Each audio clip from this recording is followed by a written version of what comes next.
Hey there, girly. Happy Sunday. Thanks for joining me on another YouTube video this week. We are going to be taking a couple of clients today, and I'm also going to show you how I perfect my Wispy sets. We are going to be doing a Wispy refill and also a Wispy full volume set. So these are both volume sets, but I'm going to show you how I go about placing my Wispies and also how I take care of my clients. Okay, so we're going to start our client with a lash bath before we start with her refill. And today we're only taking 4 clients. I believe I might have did 5. Okay, I did 5 clients. No, I'm lying. I did 4 clients. 2 of them I recorded and the other 2 I did not record. So today we actually had 4 clients, and we did about $600 in sales with our 4 clients. Okay, so when you know how to charge your worth, and you shouldn't ever feel like you're overworking and still not getting paid. Okay, so if you are taking like 7 clients a day and you're not making like more than $700 or $900, you may have a problem with your pricing. Okay, so the reason why we're talking about this is because this is what I help my students do. I help y'all become licensed lash artists and also just learn how to charge your worth as a lash artist. And you shouldn't be taking so many clients a day without making your profit. Okay, so yeah. Are you struggling with pricing whenever it comes to your clients? What is it that you feel like you're struggling with? Do you have your license? Do you have everything you need? Do you have a good workspace? Or do you have quality of work? If you have all those things, then you should be able to charge your pricing with no problem. Okay, so my clients come in, they pay $150 for their refills, and full sets are $300. Okay, so I know some people are charging $150 for full sets, but over here, that's for our refill, okay? Because a new set takes like anywhere from like 2 to 3 hours plus. So that's why we charge more for full sets. And then refills take us about an hour and a half or so. But you should definitely still be making your money with fills. I know a lot of lash artists in the industry feel like they make their most money with full sets instead of refills. So just remember, of course, full sets are good, but not everyone's going to be getting a full set every single week or every single day. It is more so refills. So you do need to master your fills and know how to take care of your clients whenever she is coming in for a lash fill.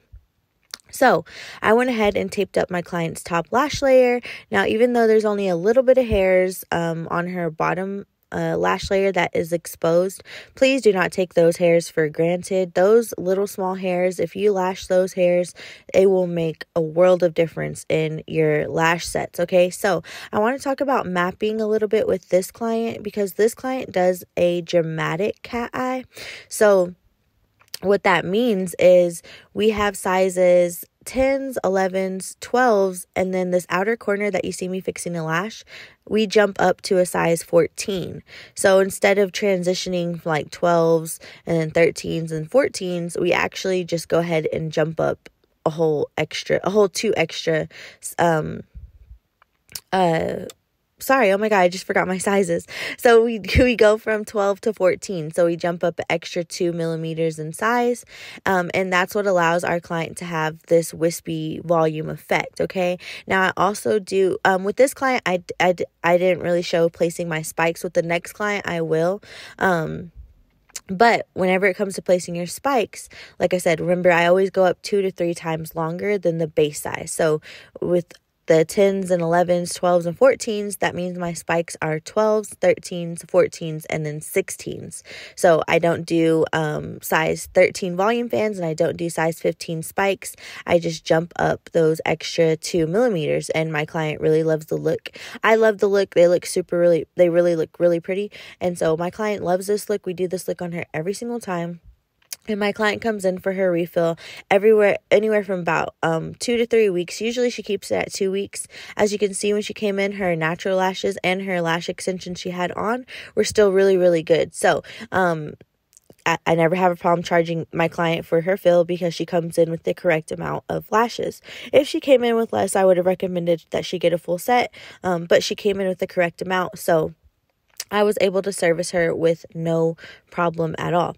But like I said, how many clients should you be taking a day? You really should only be taking anywhere from 2 to 4, especially if you're charging what you want to charge. I really don't recommend overworking yourself. Whenever I first started, I was taking like 7, 8 clients, 9 clients in a day. I even have a spiral. I need to find that spiral and show it to y'all and show you how much sales I was doing, how much I was making.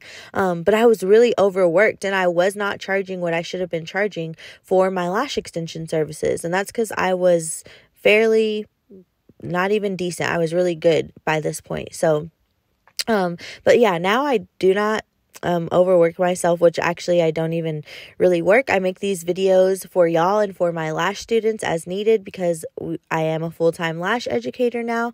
And so I'm actually here to help you get your lash license and learn lash business and learn lash skills. So if you're in the Texas area and you want to get your lash license, girl, make sure and check out my description below and watch the enrollment video to HM Lash University and see if maybe it's something that you would like to do. We are completely online, so you can get your lash extension license all online with us. No in-person classes. You don't have to worry about sitting in class all day. You can actually learn lashes and become an awesome lash artist. So alrighty, after we take our clients, we always clean, and of course we always turn the music up and vibe out for a minute just to get off our legs. We've been sitting for a minute to fill in our clients' lashes, so we're going to clean, make sure we disinfect, spray everything, sanitize everything, wipe everything down. Super crucial. This is why we go to beauty school. That way we can learn disinfection, sanitation, know how to take care of our space, how to take care of ourselves, our clients, all the good stuff.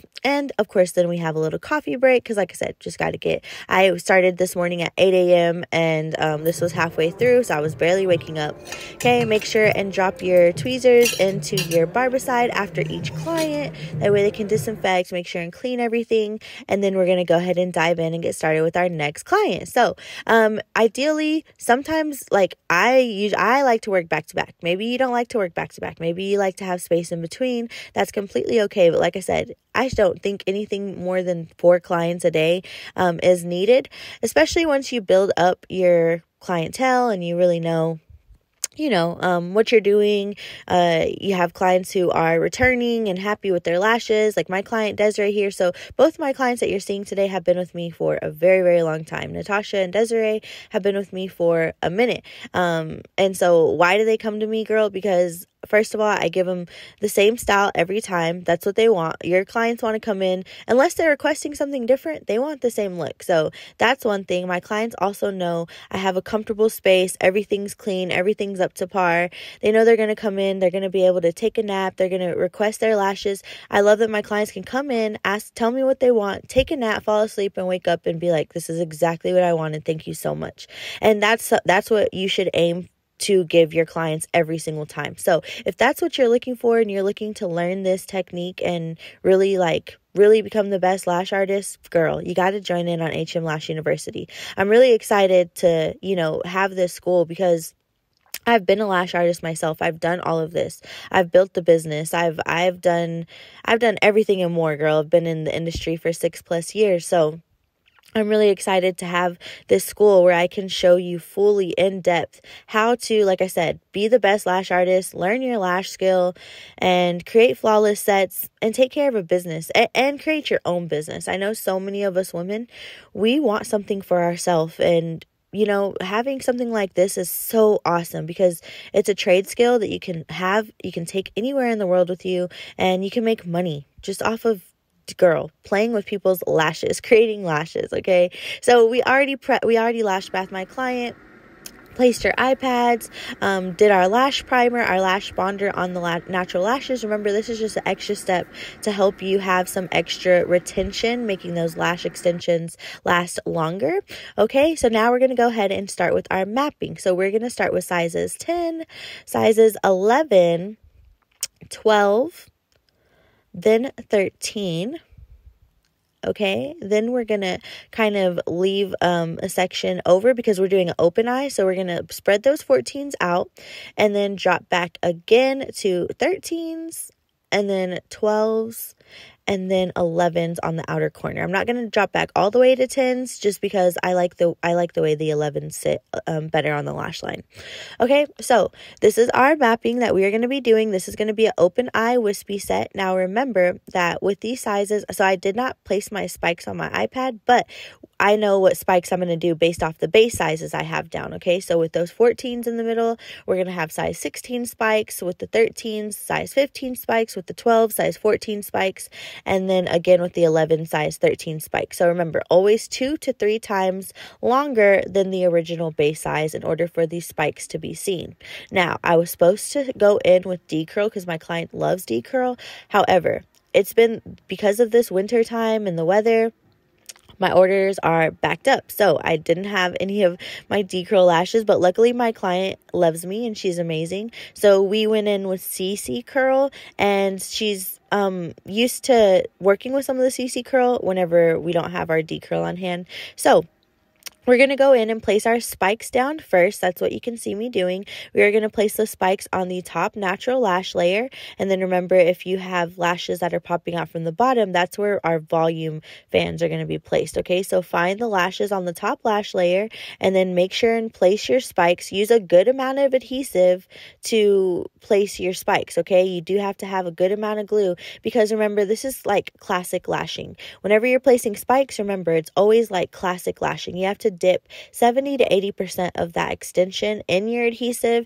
and then place it that way, because with spikes, you really want your spikes to stick. So if your client's like, my spikes fell out super fast, you either did not place them correctly or you used not enough adhesive for them to hold. Okay, now we're going to go in and we are going to be making some regular volume fans. Some of the fans I'm going to be making just a little bit bigger. My client's eyes, on her left side, she has more natural lashes. So the side I'm working on right now, she has a little bit more natural lashes versus the right side doesn't have as much on the outer corner. So I will have to go in and make some of the volume fans a little bit bigger than the others. But remember, we are doing a wispy volume. Last time I saw my client, she wanted to do a wispy hybrid, and so we did. But when she came back in, she goes, yeah, girl, I just need my volume. So that's one thing I recommend too, is if clients are transitioning from volume sets, from trying to transition from volume set back to a classic or a hybrid, just make sure and tell your client it is going to be less. You may feel like they're falling out faster, and you will not have as much coverage as you get with the volume fans and with the volume application. So usually your client will understand, but if your client's a little sketched, make sure and tell her you probably should just stick with your volume, girl. Most of my girls, once they go volume, it's hard for them to go back. And if they do go back, like I said, they realize really quickly, like, I don't want to be a part of this life. So, okay, girl.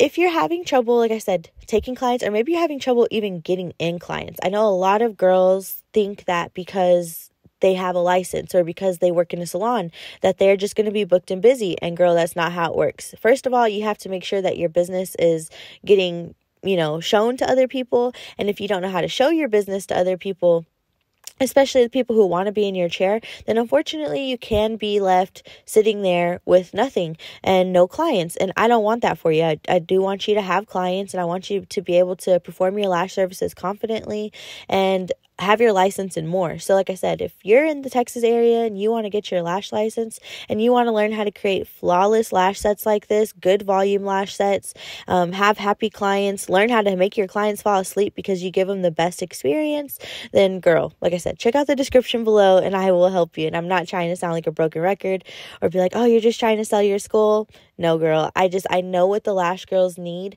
and this is really what it is, because a lot of girls have been going to cosmetology, esthetician school, and it's not helping them thrive. It's not helping them be successful lash artists. So, like I said, if you want to create flawless sets like these, although you saw me create these sets very, very fast, I'm going to show you in depth how to create the same looks, the same styles, how to take care of your clients, and like I said, get your lash license at the same time, okay? So you should not be overworking yourself as a lash artist. You shouldn't be taking any more. Like I said, I feel like 5 clients a day is excessive. Like I said, unless it's holiday busy time, I understand, but if you want to learn how to be the best lash artist, how to take minimal clients while making your money and making your profit as a legitimate lash artist, girl, like I said, check out the description below and let's work with HM Lash University so that way I can help you create all of this, okay? You can have all of this. I'm not here just to gatekeep and be like, this is all mine and you can never have it. No, girl, I'm here to show you exactly how to do what I have done.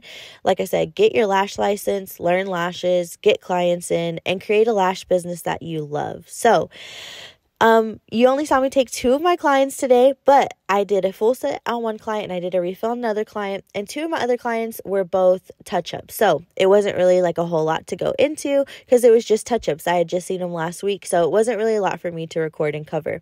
But anyways, happy Sunday. Thanks for tuning in. We are officially at 5K, on the way to 6K. Thank you guys so much.